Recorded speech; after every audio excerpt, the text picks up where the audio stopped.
कोई यहां पर बैठा होगा, बट वो इंसान कौन होगा? जो खुद अंदर से बदलना चाहता है ना। Yes sir, thank you sir. Please have a seat, बैठिए। मेरा संदीप सर से एक क्वेश्चन है कि जैसे हम लोग जब आपकी वीडियोस देखते हैं तो हम लोग मोटिवेटेड हो जाता है कि हम लोगों को गवर्नमेंट से या फिर इन सब फील्ड्स में छोड़ के अपना कुछ स्टार्ट करना चाहिए जिससे देश में एंटरप्रेन्योर्स या फिर जॉब्स बढ़े। फिर हम लोग देखते हैं आप लोगों को कि भाई यूपीएससी में एक ऐसी पावर होती है जो हम करना चाहते हैं वहाँ पे हमको डायरेक्ट पावर मिलती है। जैसे कि मैं अगर एजुकेशन के फील्ड में कुछ अच्छा करना चाहती हूँ तो मेरे पास डायरेक्ट पावर होती है कि हम लोग वहाँ से कर सकते हैं।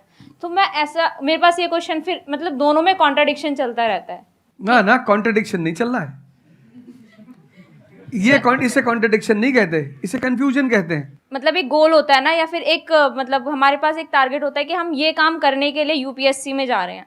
नहीं, सरकार जो कहेगी वो करना है। हाँ, I was about to say that. आपका क्या गोल है? आप क्यों कर, आप नेता थोड़ी है, आपकी पार्टी का मैनिफेस्टो थोड़ी है, घोषणा पत्र। आप एक राजपत्रित अधिकारी हैं, गैजेटेड ऑफिसर। आपका जो मिनिस्टर होगा फोन मिलेगा, मैडम जी ये कस्तूरबा गांधी प्लान में अभी तक कितना काम हुआ? जी sir, I give the review in the evening sir. Okay, thank you, ठीक है मैडम, बाय, खत्म। सो आपका कहने का मतलब है कि जो सिविल सर्वेंट बनते हैं या आईएएस ऑफिसर बनते हैं उनके पास कोई पावर नहीं होती? पावर होती है जब तक जनता अपनी पावर नहीं समझती। आज की डेट में इस देश में पावरफुल कौन है? जनता। We the people of India solemnly resolve. Yes sir. ये जनता बेचारी पावर जानती है तो डीएम का ऑफिस में चले जाते, हुजूर इसको बेचारे को पता है, नेता देखा, मेंबर ऑफ पार्लियामेंट देखा, क्या पैर छू लिए, तेरे फूफा है? नहीं भैया नहीं भैया, सांसद जी हैं। सांसद जी हैं तो क्यों पैर छू रहा है? तो पावर इस असलियत में इस देश की जनता के पास है। चूंकि वो जानती नहीं है इसलिए तुमको इनके पास इनको काम करने का अधिकार है। ये है the right to work, the right to implement. लेकिन चूंकि जनता अपने अधिकार को नहीं जानती तो तुम्हें दूर से दिखाई पड़ता है कि यार आप बेटा कंफ्यूजन से बाहर आओ, ठीक है? और ग्लैमर मत देखो। आप बेसिकली पावर नहीं देख रहे हो, आप ग्लैमर देख रहे हो। आपको जो करना है उसको डिसाइड कर लो आप, और उस रास्ते पे आगे बढ़ो कि आप कल किसी भी फील्ड के मुकेश अंबानी बन जाओ, अडानी बन जाओ, वॉरेन बफेट बन जाओ, बिल गेट्स बन जाओ। इस रास्ते पे जाओ। Thank you sir. मैं यहाँ पे थोड़ा सा ऐड करता हूँ कि जो आपने बोला ना कि ये कॉन्ट्रडिक्शन है, सबसे पहले तो जो सर ने बोला कि ये कोई कॉन्ट्रडिक्शन नहीं है, ये कंफ्यूजन है, बिल्कुल सही बात है। अब कंफ्यूजन क्या है, उसकी जड़ क्या है? आप क्या कर रहे हो? आप बस हम लोगों की बातें सुन रहे हो। यहां से मैंने कुछ बोला, इन्होंने कुछ बोला, दोनों अलग अलग स्टैंड पॉइंट है।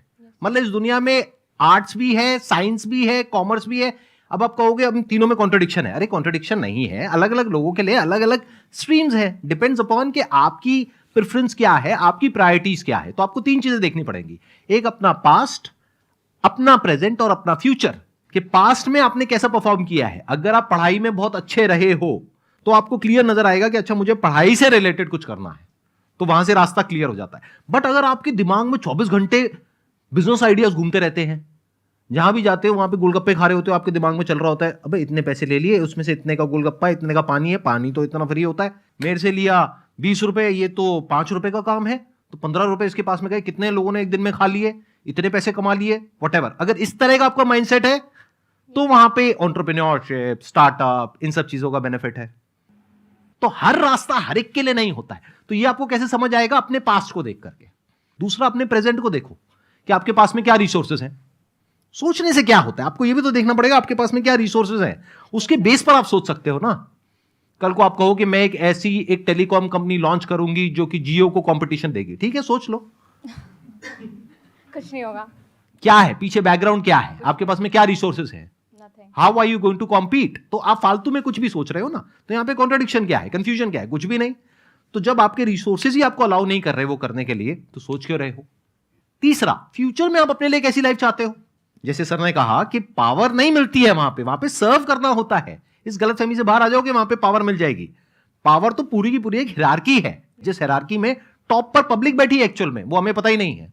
हमारे हाथ में पावर है, किसको वोट करना है, किसको पावर में लेकर के आना है। फिर उनकी पावर के अकॉर्डिंग आगे पावर का डिस्ट्रीब्यूशन होता है, पॉलिसीज का डिस्ट्रीब्यूशन होता है, फिर उसको इंप्लीमेंट करना होता है। तो आपको देखना है कि आपको एग्जैक्टली लाइफ में चाहिए क्या है। कि अगर आपका माइंड है बहुत ज्यादा क्रिएटिव, कि आपको हमेशा दिमाग में आइडियाज घूमते रहते हैं कि कुछ अजीब करना है, कुछ अलग करना है, ये करना है, वो करना है, तो फिर वो रास्ता आपके लिए नहीं है। क्योंकि वहां पे आपके पास में पावर नहीं है, रिस्पॉन्सिबिलिटी है।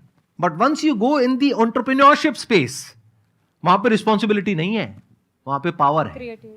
Power to create. अब आपको देखना है कि एट द एज ऑफ 42, 48 आप किसके जैसा बनना चाहते हो। अगर एक टीचर बनना चाहते हो तो ये रास्ता है। उसके अलावा जिन्होंने यूपीएससी को क्रैक किया है उन लोगों को आप लाइफस्टाइल देख सकते हो। वैसे बनना चाहते हो, बहुत बढ़िया। मेरे जैसा बनना चाहते हो, बहुत बढ़िया। किसी और के जैसा बनना चाहते हो, बहुत बढ़िया। बट किस बेस पर? अपनी पर्सनालिटी को देखो ना, क्या लाइन हो रहा है। सर एक्चुअली आपका सेशन देख के मैं पब्लिक स्पीकिंग सीख रहा हूँ।